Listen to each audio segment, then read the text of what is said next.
Hello YouTube, welcome back to the showgram. Man, it's good to be back. I've been gone for about a week and a half, although you may not know that because I had some videos that were scheduled to play during my absence, but took about a week and a half vacation, took a cruise to Alaska. What a trip. What a vacation. Just fantastic. If you never been, you got to go. If you want to know more about it, I could tell you all about it. Just email me. My email's in the description below, and I'll be glad to talk your ear off. But today, I want to talk about a few cards that I received long ago. These are some vintage cards, and we get cards from all different kinds of sources, right? Of course, you can go buy them, obviously, but people give cards to you. Maybe they have extras, they've got doubles, they're trying to clean out their attic or what have you, right? And the cars just kind of end up in your possession because everybody knows you're a collector, and that's what happened to me. And this is probably, again, we're probably talking about 30 years ago, and I was visiting my grandparents, and to set that stage a little bit, they lived in this suburban neighborhood, this post-war World War II neighborhood, where families grew up together, right? Everybody came home from the war. Everybody moved into these houses. They got houses, and the baby boom started. So there was kids running around everywhere, and this particular family that I'm going to talk about lived across the street from my grandparents, and they used to play with my mother all the time and out in the streets and whatnot. And they had known each other forever. Well, 30 years ago ish, they were cleaning out their house, which apparently, from the location that these cards were found, were the house hadn't been bothered or rearranged at the very least in a very long time. So we're talking about 1980, 90, somewhere around there. I don't remember the exact time, but all of a sudden these cards showed up at my grandparents' house, and because my grandparents knew that I collected baseball cards, and so when this family was rearranging their house, they found these baseball cards underneath a couch, and these cards again ended up at my grandparents' house, and my grandmother gave them to me because she knew that I collected ball cards at the time. So she gave these cards to me, and these are just three of the cards. There were about half a dozen or so cards, and I don't remember where the other cards were. In fact, I don't remember what the other cards were, but I have these three cards. And these three cards are pretty significant cards in the hobby. So I'm going to show you those cards here in a second, and it just goes to show you again, cards come from everywhere. And the first card is this 1954 Bowman Bob Feller. Let me put this over here on this side. Now, these cards aren't in the greatest of shape, but they're in good enough shape for me to keep in my collection, and I probably wouldn't get rid of them anyway, just because of the story behind them.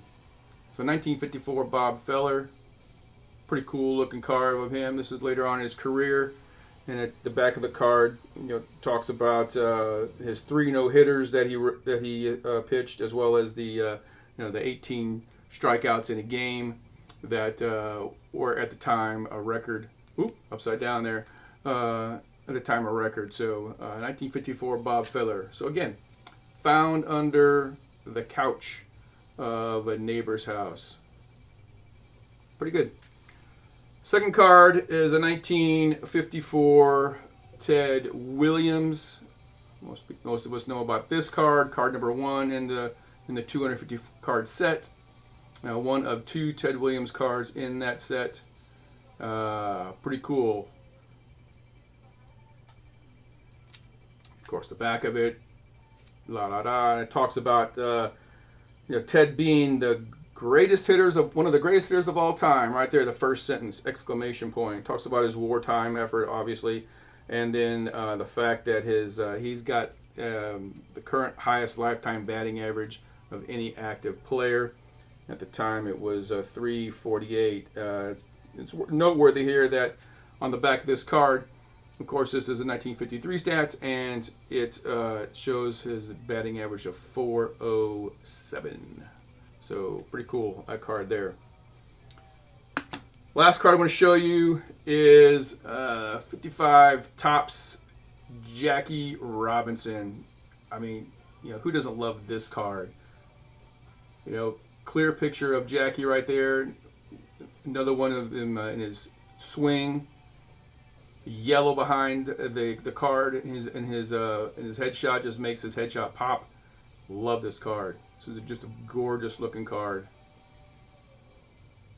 On the back of the card, of course, it talks about him being high on the list of all-time Dodger greats. Talks about his career. It is kind of funny, though. It says that he led the Brooks to the pennant in 47. Led the Brooks. I never knew the Brooklyn Dodgers were ever called the Brooks, but right there it is. So, anyway, 1955 Topps Jackie Robinson. Just a fantastic looking card. Down under the couch. Who knows how long they've been sitting there? Maybe since 1955. Who knows, right? It could have been sitting there for 30 years underneath that couch. But fortunately, they ended up in my hands. So today we're going to do our third album of the week. This album is one of my favorite bands. It started out in the 90s and they're still going today, although they had a little bit of a hiccup in the last year or so. But the band is the Foo Fighters, and the album is Wasting Light. This is their 7th studio album, released in 2011. It happens to be a double album. And it's only double because it is played or is recorded at a 45 speed on a 12-inch record. A lot of times you don't find that. Typically you don't find that. You obviously find 12-inch records played at a 33 1/3, which you can get more songs on the side of the record at a 33 1/3 speed than you can 45. Anyway, you don't want to know about that. So, but this is a double record. It was recorded in Dave Grohl's garage. He wanted to get back to basics on this record here. He really wasn't. He really felt that the digital recordings of the records and the music at the time was kind of getting out of hand. So he said, you know what? We're going to record this in my garage. We're going to record this on analog equipment, and it's going to be great. And it was. It's fantastic. This is probably my favorite Foo Fighters record ever. It's got such great songs on here. I hate to mention a few of them because I'm going to leave some of them out because the whole record is great. But Dear Rosemary, Alandria, These Days, Walk is probably my favorite song of all time by the Foo Fighters. What a great song. But Foo Fighters, Wasting Light. This is also supported, the release of this album was supported by a documentary called Back and Forth. If you haven't seen that, check that out. It's great. It kind of chronicles the Foo Fighters career and band up to the point of the release of this record. And it also includes how they made this record and recorded. So there's a lot of footage from the recording sessions of this record in Grohl's house in his garage. So it's very, very cool. If you haven't seen it, check it out. So there it is. There's your album of the week. Foo Fighters, Wasting Light. Check it out. You'll thank me for it later. Guaranteed. So that's what I had for you today. Everybody have a great week, and we'll talk soon. Bye.